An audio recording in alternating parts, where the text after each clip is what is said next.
Dark Souls has quite the variety of weaponry to choose from, ranging from game-breaking to downright awful. Obviously, every weapon can't be perfectly viable for the entire game, as if every weapon were good, then how would we compare where we began to where we ended, and how would we feel rewarded for finding a really good piece of gear? What makes a weapon terrible exactly anyways? Low damage? Odd stat requirements? Poor scaling? Sure, these definitely contribute to that, but I'd argue that the truly worst weapons in the game offer no benefit at all to using them and have no niche in doing so. That's why I'm looking to answer the question of, can you beat Dark Souls 1 with the worst weapon in the game? So the first thing you may ask is, well, what is the worst weapon in the game? Great question, but let me answer that with what I would not consider the worst weapon. The first example are the broken weapons. Clearly, these weapons were never meant to be used in any serious manner, and there are plenty of videos out there already about beating the game with them. You may suggest I am going to use any of the numerous fist weapons such as the cestus or the claws. Not the case. Daggers? I'd argue any of them aren't the worst weapon. For this challenge, I've got my eye on one of the ranged options. That's right, the sniper crossbow. Only rules I have for the run is I must use this bow for the entirety of the run, and I have to beat every boss. I'll get into the specifics later about its terribleness, but for now, let's begin. As you can imagine, we can't get this weapon before leaving the asylum, so I used the tried and true method of using black firebombs to kill the demon, quitting out, and leaving with the demon alive so we can take him down properly later. So after we make our way to Lordran, we need to make a beeline straight to Sin's Fortress. I'll spare you most of the details, but we pick up the Grasscrest Shield for some passive stamina regen, and since we haven't rang both the bells yet, we need to do what is known as Sin Skip. First we need to lure this hollow over to the spot, then parry and repost. You'll know it's done correctly when you get this top-down camera. Afterwards, guide yourself to Sin's Fortress and quit out once you see the text pop up. Load back in and you'll be inside. So we make our way up the fortress, and at this path, where you'd make the jump to get to the merchant, we instead fall down and pick up our weapon for this run. So now I guess I should elaborate on why I believe it to be the worst weapon in the game. Now, while the damage itself is okay, and any ranged option will have the benefit of keeping enemies at range, there are several other factors that make this not worth it. The first is that the reload time is insanely slow. Once you press the fire button, it takes about 4 seconds until you can perform any other action, such as dodging. Combine this with the ironic twist that you can't aim with a weapon with the word sniper in it, and you've got a truly awful weapon. Oh, and the tracking for crossbows is just asinine. You'll see plenty of examples in this video of me aiming at an enemy, but if they are moving while you shoot, you'll completely whiff on whatever you were trying to shoot. It is mildly infuriating, and when you spend a majority of the run trading hits, missing while you do it is a drag. Oh, and to top it all off, it doesn't scale with any stats at all, so all our major damage upgrades will be coming from reinforcing the weapon. It is also important to note that I used a soul duplication glitch for this run that allowed me to get a high number of souls. I only used this for ammo, nothing else like leveling. Alright, so I wanted to get started with Havel, and yeah, this isn't going to happen right now. So let's start off with our first official boss of the run, the Taurus Demon. This actually wasn't too bad, as I had upgraded the crossbow and the damage was decent enough. A major theme of pretty much every fight going forward is I bait out whatever attack gives me the longest opportunity to punish, back up, and repeat. I'm not sure why, but I figured, let's hit the depths. But after some heartwarming puppy time, I made my way to the Capra Demon. I knew this was going to be frustrating since my poise was low, and when your attack gets interrupted, it feels like you're moving in molasses. The strategy was to take down the actual boss fight first, the two dogs. As you can see, trying to line up hits when multiple enemies are trying to kill you doesn't work so well, and I get taken down with ease on my first attempt. As usual, I wanted to run up the stairs to try and isolate them, and I was able to take down the dogs. Afterwards, the Capra Demon really just liked to sit here while I picked him off from above. The damage isn't too bad thus far. Hopefully this doesn't change drastically going forward. Anyways, I entered the depths just to grab the Ember, and after getting the sniper to +8, I figured it was just as good a time as any to take on the Bell Gargoyles. The damage is serviceable, and I even managed to land some cool mid-air snipes, but once Gargoyle 2 enters the fray, I don't last long and I get burnt to a crisp. As you can imagine, this fight isn't too bad, just needs some patience and some good spatial awareness. I found that if I could get one or both to use the fire attack, I could get a free window to punish. After I return the fight to a 1v1, it's a piece of cake. One bell down, and back in Firelink, I find a parasite that needs taken down. I guess I can use this time to explain that NPCs can dodge your bolts if they feel like it. Some bosses also share this property, but let's just say this makes things even more frustrating. Anyways, back to Lautrec, I find a humorous strategy where I sort of sit on this ledge and get him to jump after me. Sometimes it works, sometimes he gets to me. Can't say I've ever used the elevation in Firelink like this before, but it was actually decently fun. The FAP ring is going to be a nice boost for our stats for the early game. Alright, time for Blighttown. I tried to do a cheesy strat where I sit up in this corner and shoot her, but she kept getting too lava spew happy and I had to settle for the normal way. Usually a ranged weapon versus Quelaag would be great, since if you hit her torso, she gets stunned. But due to the lack of aiming, good luck actually pulling this off. Even if I could, the long reload time would negate the strategy anyways. Other than that, it's just run away, and the best move to punish her here is the long spew attack. Another bell rung, and it's time to make our way back to Sin's Fortress for real this time.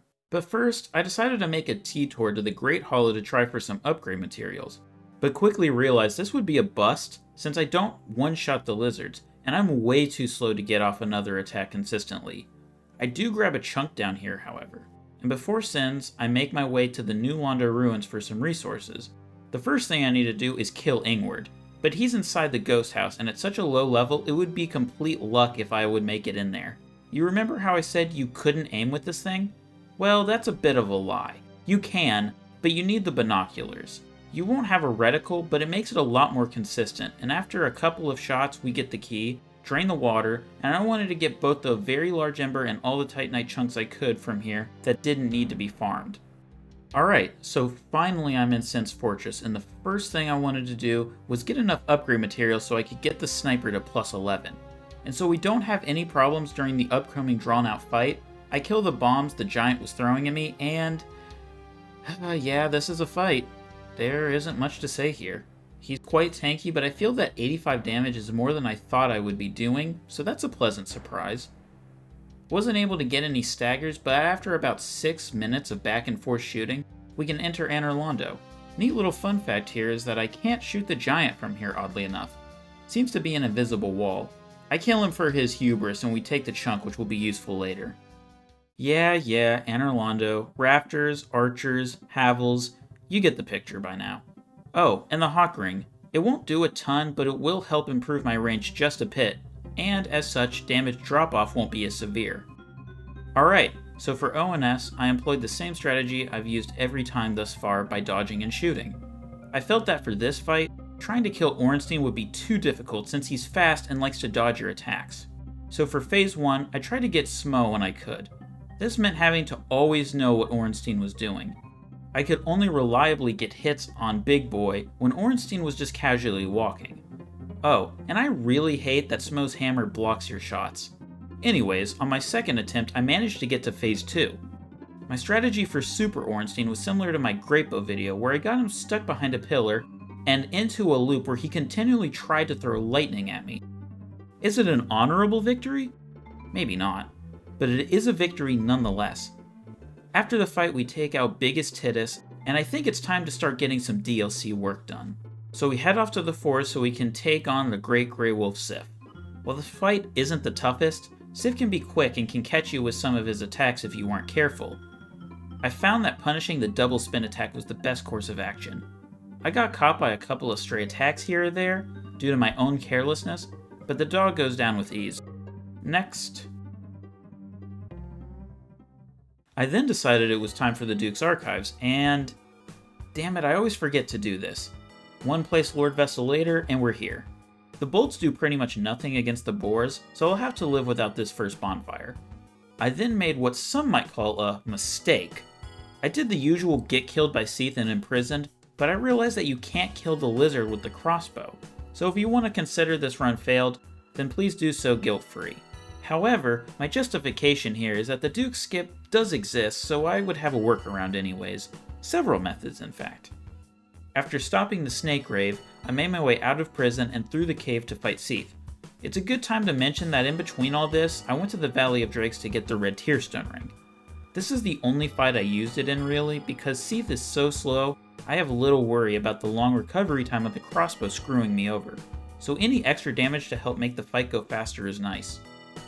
Seath is down, let's hit the rest of the major DLC steps real quick. I made my way to the basin to take on the Hydra, and while having to free aim the crossbow to hit the heads isn't the most intuitive, I had no issues here. However, I did have trouble getting the broken pendant. I had a lot of frustration here because these crystal soldiers hit hard, and the crossbow is so annoying that it took a while to clear them all out just to get a shot at the blue golem. I had to resort to humanity to heal at one point. Eventually I managed to grab it, and alright, it's DLC time. First up, we got the first boss here, the Sanctuary Guardian, an aggressive boss that won't give you a lot of room to shoot a 5-second crossbow. However, I do decent enough damage, and I found some consistent methods to get damage without worrying about being punished. The first being the charge attack he does. I can usually get off an attack and dodge any attack he has planned. The next attack I can punish is the one where he flies up and tries to ram me. Same deal as before. However, I was able to make the fight a bit quicker as I used one of his moves against him, the attack where he blows wind at you. While it doesn't do any damage, it does knock you back a bit. If you get hit by this, the Guardian will do the charge attack guaranteed. Thankfully, we have enough time to recover and dodge it to get a free hit in. A couple of minutes of this, and we take him down second try. While the Sanctuary Guardian was easy, I unfortunately cannot say that about the next boss here, Artorias. This was the fight I dreaded the most going into the run because of previous challenges I have done. The problem with Artorias is that he doesn't have any attacks you can punish without getting hit, at least guaranteed. Take for example this sliding attack he does. Out of all of his moves, this was the one I deemed most punishable, and it's still up to chance whether or not Artorias will follow up with an attack that will hit you or roll away due to projectile detection. Needless to say, this was a heavy roadblock. However, there happens to be one saving grace for this fight, his buff. After you drain a bit of his health, Artorias will back off and start to power up. Unfortunately, we can't stop him, at least consistently, because good luck trying to land a headshot with this thing. But it does allow us to get 2 free hits on him. It isn't much, and it drags the fight out a lot, but it's consistent. Thankfully, Artorias is free to buff as much as he likes after he meets the health threshold. However, this is a double-edged sword, as any mistake is now punished even more severely. I had an attempt where I got some red tear stone stuff going on, and was carefully punishing each power-up, but when you're fighting bosses for 10 minutes per attempt, your skill starts to falter, and when you've already one hit from death, that's all she wrote. We're gonna need to come back here later with better resources, so for now, let's go clear more of the base game. Starting here, I wanted to get the demon runes out of the way, so Ceaseless, step on up, and step right off. I guess I want to mention right now I have lightning bolts. I got them earlier, but let me just say they're worse than heavy bolts, so that's not the greatest investment I've ever made. Oh, and I want to mention that if you see my camera jerk up at times, it's because my PS5 controller has god-awful drift at this point. It was so bad, I went and bought a new controller after I was done. Next up, the Hot-Blooded Stray Demon. As you'll see coming up, this fight can be summed up as bait out any of his attacks and retaliate. At this point, damage is going to be quite bad, save for some exceptions here or there. I won't bore you with the rest of the fight, so here's the final hit. And let's keep going down here with the Centipede. This was kind of an odd fight, to be honest. I got him in a loop of using the attack where he jumps into the air and throws fire down. I also cut off one of his arms and had to deal with a second opponent. Thankfully, I avoided any more cuts and this demon goes down. Alright, so the run through Izalith is as boring as usual, and for the bit of chaos, I just want to point out that if you tuck yourself in this corner and use the binos, we can actually shoot the orb, and with a quick quit out, we 360 no-scope the bug, and we can cross another one off the lore soul list. I'm not really sure why I decided to go for Gwendolyn next, but he has to go. I tried to aim with the binos to get the kill from range, but I couldn't pull it off. And I swear this shot right here hit him clean with blood spatter and everything, so I don't know why it did no damage. Anyways, I do the usual cat and mouse, and the damage is decent enough that we only need a couple run-throughs. No complaints here. After all that running, I figured I needed a break in a nice, cool, and dark area, so away to the catacombs we go. Now, Pinwheel is usually a pretty easy boss, but I gotta say this was such an odd fight. Now, as you can imagine, the crossbow does decent damage. That is when I can get a hit. However, due to Pinwheel multiplying, I had a lot of trouble picking out the right one. This is gonna sound like a major excuse, but remember the controller drift I was talking about? Not only does it make free aiming a nightmare, but it makes it hard to see where the real one is when your entire camera is freaking out. I've never really fought Pinwheel this long to see how weird the mechanics actually are. For one, many of the pinwheels just kinda chill and hop around with no regard for the player. Another quirk that happened was that every single pinwheel clone disappeared at one point, which I didn't know could happen. And the last, but most frustrating thing is that he likes to dodge my shots, which is annoying. And believe it or not, this fight drained me of all my Estus. Anyways, after the fight I made my way to the bonfire, but I knew Nito would be a nightmare as is, so we'll come back later when we have the gear needed to avoid all his minions. First, let's hit up the Asylum again, where I need to trade the Skull Lantern I got for a Ring of Fog, critical in the Nito fight. Then I realized the Asylum demon was still alive, and he went down in only a couple of shots. His cousin, however, did not. Please refer back to the red version for the exact same strategy. Let's grab the doll and use it to get to the Painted World. After some tricky jumps, it's time to mindlessly run around Priscilla, getting in shots here or there. Unfortunately, I can't do enough damage to stagger her out of invisibility, so the fight goes on until it sort of just ends abruptly. Whatever. Okay, so to make this quick, I did some prep for Artorias, and that means getting some Firekeeper souls and upgrading my flask. Then making my way to Sin's Fortress to pick up the Slumbering Dragon Crest Ring, the second critical piece to making the Nito fight a piece of cake. Speaking of which, it was. The strategy here was to move over to this position, and as you can see, Nito gets stuck on his minions, making him an easy target to pick off from a distance. Red Tearstone would have sped this up, but I didn't, because he does have his sword thrust attack, which I wouldn't have time to dodge as you could tell, so it was better to be safe than sorry. Third one down. It was at this point I wanted to fully upgrade the crossbow, so after collecting everything, I had a slightly underwhelming weapon in terms of damage instead of a pathetic one. Then I got Havel's Ring in the heavyweight matchup of the century. It was at this point I figured I had everything I needed to take down one of the most stressful fights in the run, the Four Kings.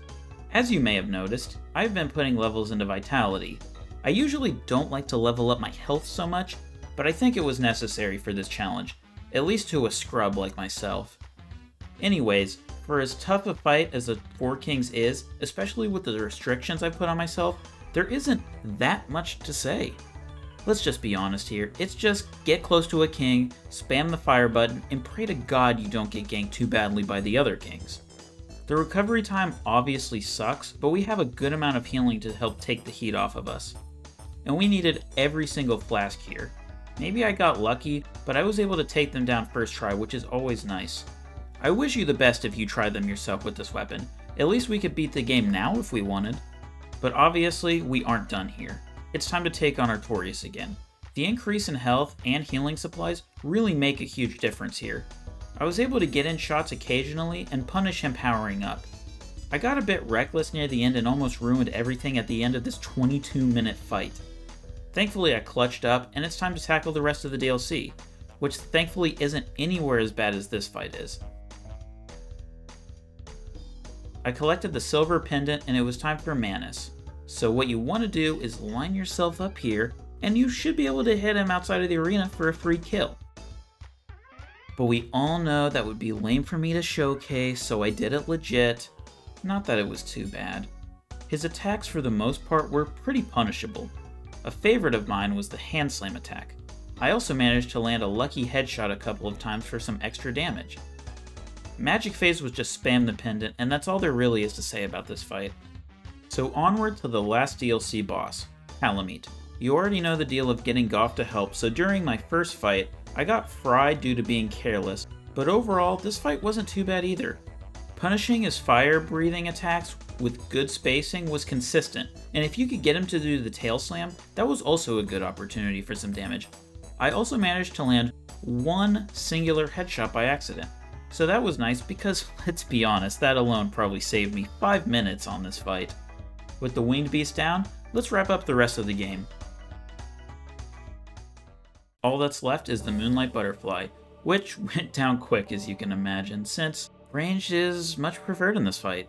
With everything out of the way, we can take on Gwen. I thought this would be tough, but it wasn't the worst thing ever. My strategy was to Havel tank, as well as parry with the Dragon Crest shield I picked up. Then go behind Gwen and nothing personnel kiddo. Unfortunately for my first attempt, I got all my stamina drained and then promptly killed with one shot left. But next attempt I played a lot better. The only random factor here is whether or not Gwen decides to go for the grab. If he does, you have no time to dodge it, so bring as much healing as you can and hope you can take him down before you run out. You will also get the occasional stagger if you play well enough.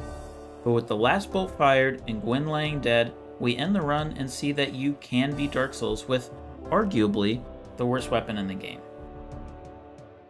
This challenge had its ups and downs. I always liked playing Dark Souls in various ways, but this one was just an exercise in understanding recovery times and the like. I know many people won't agree that this is the worst weapon, but it's all opinion really. Go ahead and try this one if you like the idea of having to tank many attacks throughout the run. Anyways, please subscribe if you like my content and want to see more from me in the future. I really do like making these kinds of videos. I'm Mr. Meta. Thanks for watching. Wait, what about the gaping dragon?